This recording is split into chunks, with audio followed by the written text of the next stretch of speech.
आता म्हजी पर्सनल नजरे आयला की हो स्मार्ट मिटर म्हणटा तो गोंयांत एक पॉवरफुल आनी व्हडल्यांतलो व्हडलो स्कॅम. कित्याक लागून हांव एग्लिगेशन करचे पयलीं हांव मागे होमवर्क करून आयला आनी हो मागे क्वेश्चन डायरेक्ट आमगेल्या सीएमाक, पॉवर मिनिस्टराक आनी आमगेलो सीई जो चीफ इंजिनियर आसा तेका डायरेक्ट एलिगेशन हे तिगांयचेर डायरेक्ट एलिगेशन. तांकां समज तांकां टायम आसा तेंच्यांनी हो क्वेश्चन एड्रेस करचो आमचो.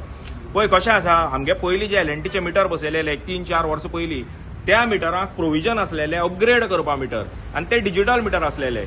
सो तितून भितर अपग्रेड करून तेका 2000चो मॉडेम बसोवन तो प्लग इन करून आमच्यान तो पयली मिटर आसता स्मार्ट करपा जाता.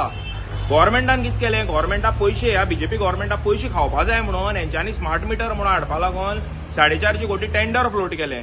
ते टेंडर फ्लोट करतना खंयचें तूं टेंडर काडटा, खंयचें एक समज टेंडर काडटा, ते टेंडर काडटा तेन्ना तेंगेले जे ऑफिसर आसता पॉवर डिपार्टमेंटाचे ते थरो स्टडी करून ते टेंडर काडटा.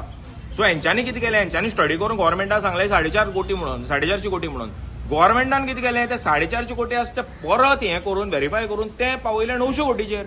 सो एक स्मार्ट मिटर 4.5 कोटी प्रमाणे आमकां पडटा 12 ते 13 हजारां. जें काम आमगे 2000 जाता तें काम आमगे गव्हर्मेंट आमचे कडल्यान 12 ते 13 हजारां करून घेता. सो हेजो अर्थ कितें, गव्हर्मेंट एक स्मार्ट मिटरा फाटल्यान 10,000 रुपये खाता. डायरेक्ट एलिगेशन हे पॉवर मिनिस्टराचेर, चीफ मिनिस्टराचेर आनी हो आमगेलो सी तिगांयचेर एलिगेशन म्हजें की तुमी आमगे स्मार्ट मिटरा नांवार आमची तकलेर हे थोपता.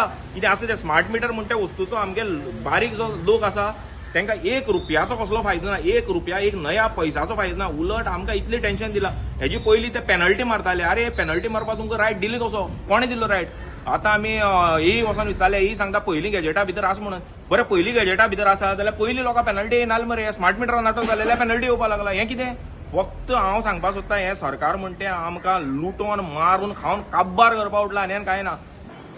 म्हजे कुरचोरांचे जे लोकल म्हजे कडेन ग्रेवन्सी घेवन येता पळय न्ही, तेंची आमची डे बाय डे जे इश्यूज आहात ते बिलाचो तो तांकां आमी तेंचे डे बाय तांकां रिजॉल्व करता. आनी तेंचे कितें आमचे सायड कितें म्हजे लेवलाचे कितें तर मिस्टेक जाले बिलिंगां जाल्यार तांकां आमी करेक्टीव बीन करून दिता, एडजस्टमेंट एंट्री. वेरेज तो आतां जो इश्यू जाला एंटायर स्टेट तो आसा बिलाचे टॅरीफ वाडले म्हणून, बिलां चड येयल्या म्हणून आनी पेनल्टी मारले म्हणून.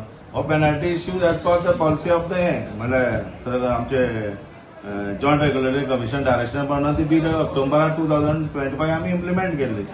जो पयलीं आमी करताले एक्च्युअल KWHचे आमी रीड करून मिटराचे रीड करून बील करताले. वेरेज नाव आमी करता KW जे डोमेस्टीक आसता जो मॅक्झिमम डिमांड यूज करता तेजेरूच तांकां पेनल्टी पडटा. सो तेका लागून खुबशे लोकांची किंवा कमर्शियलाची खुबशे लोकांची ग्रेवन्सी येताली आनी ती गव्हर्मेंटान स्टेप घेवन आतां ऑलमोस्ट नोटिफिकेशन जाल्लें आसा. आमकां ऑलमोस्ट सर्क्युलर चिफाचो पावल्लो आसा की बिलां ती सगळी रिवर्स जाल्या म्हणून. आतां रिवर्स जावन प्रिंट पसून आमची येयल्ली आसा आनी ती प्रत्येक लोकांच्या घराक आमी जी ऑक्टोबराच्यान ते आजून पर्यंत 7 बिलां इश्यू जाल्या किंवा थोड्यांनी 5 जाल्या 4 जाल्या पेनल्टी मारून किंवा आनी कितें ती आमी रिवर्स जाल्ली आहा. जवळ जवळ आमचीच म्हाजे कडेन 3,500 आहा ती घरा लोकां कडेन पावतली आतां आयचे डेटीन.